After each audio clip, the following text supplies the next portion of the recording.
Bonjour la gang, bienvenue à la Minute électrique. Cette semaine, on parle de l'autonomie, des subventions et les besoins. On commence sans perdre de temps avec les autonomies. Et oui, on dit les autonomies. Par exemple, un ordinateur, ça a une batterie, puis on se dit combien d'heures d'autonomie ça va durer. C'est simple, on se dit bon, ok, ça va durer 2 heures, puis après ça, la batterie, elle tombe morte. Une voiture électrique, c'est pareil.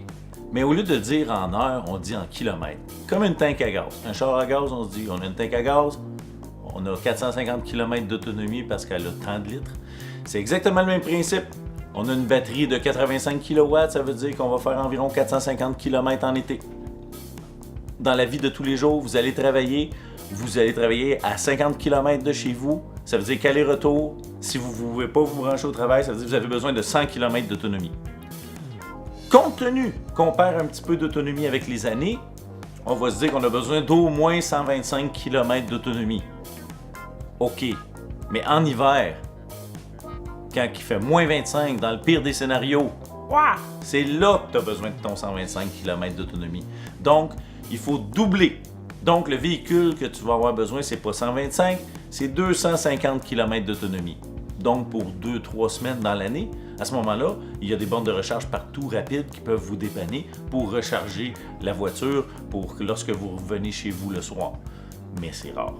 Vous n'aurez presque pas besoin. Donc, on retient autonomie, le double. Maintenant, on va parler des subventions.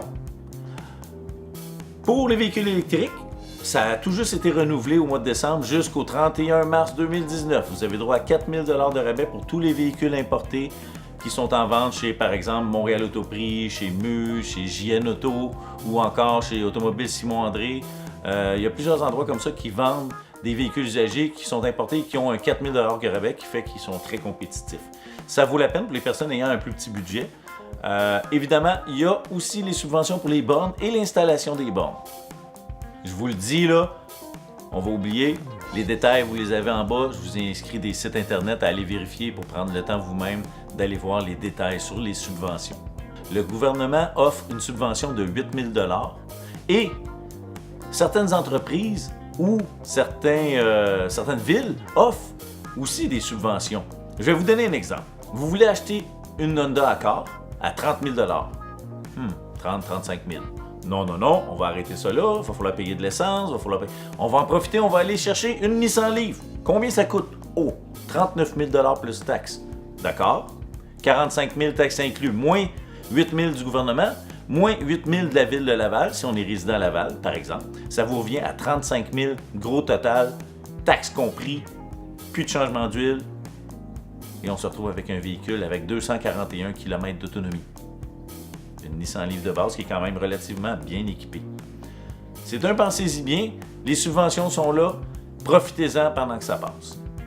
Maintenant, on va parler des besoins.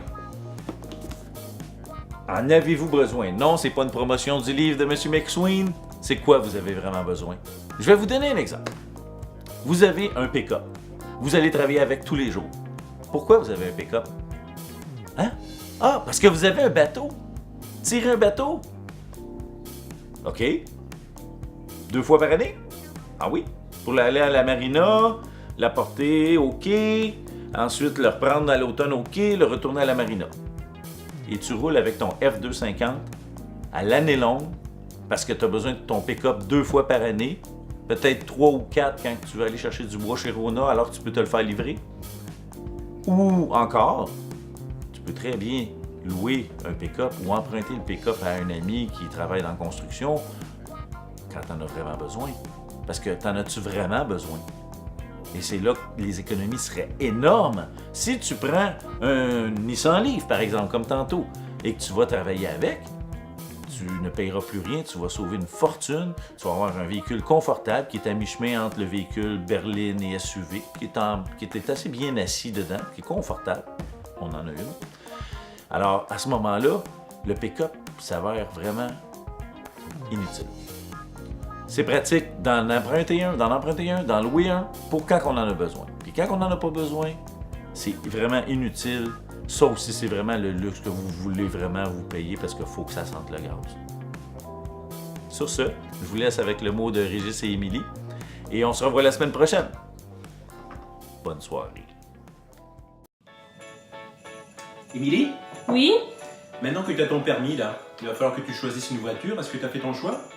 Bien, c'est clair que je ne pourrais pas m'acheter une voiture neuve. Au début, j'ai regardé pour les voitures à essence, mais je veux faire des sorties, des petits voyages avec mes amis. Mais tu sais quoi? J'ai cru halluciner en voyant le prix que ça allait me coûter en essence. Ça, c'est clair. Alors, qu'est-ce que tu vas faire? Eh bien, à lire certains articles sur Facebook, je croyais qu'acheter une véhicule électrique usagée serait hors de prix. Mais je regardais chez des spécialistes en usagers comme Simon André, JN Auto et j'ai fait mes calculs. Avec une Leaf, une Spark ou une Soul électrique usagée, ça va me coûter un peu plus cher à l'achat, mais presque rien en utilisation.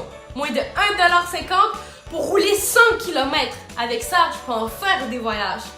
Du coup, avec mon petit budget, je vais me tourner vers les VE électriques sans hésiter. Maman, est-ce que je peux avoir un VE pour ma fête?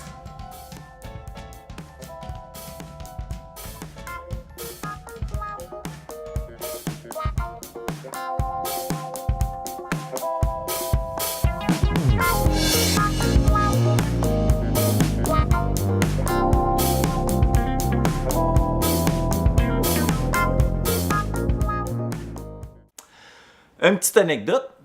Quand j'ai été faire mon voyage en Californie, j'ai monté les montagnes Rocheuses. Ma batterie était pleine. J'avais une pleine capacité d'autonomie. Je suis monté en haut complètement. Quand je suis redescendu, juste avant de redescendre, ma batterie était vide. Alors, je me suis dit, faut que je recharge. En panique. Non, pas besoin de recharger. Parce que quand on descend la montagne, les montagnes Rocheuses, normalement, on fait quoi avec un véhicule à essence? On pèse sur le frein, on compresse, on arrive en bas, puis on a consommé de l'essence, puis en même temps, on a brûlé nos freins. Avec un véhicule électrique, on descend, le moteur régénère, on touche même pas au frein, la batterie est pleine rendue en bas des montagnes Rocheuses. C'est vraiment fantastique. Essayez de faire ça avec un véhicule à essence. Descendre les montagnes Rocheuses, un plein d'essence gratuit en arrivant en bas, les freins même pas usés. C'était ma petite anecdote pour mon expérience personnelle.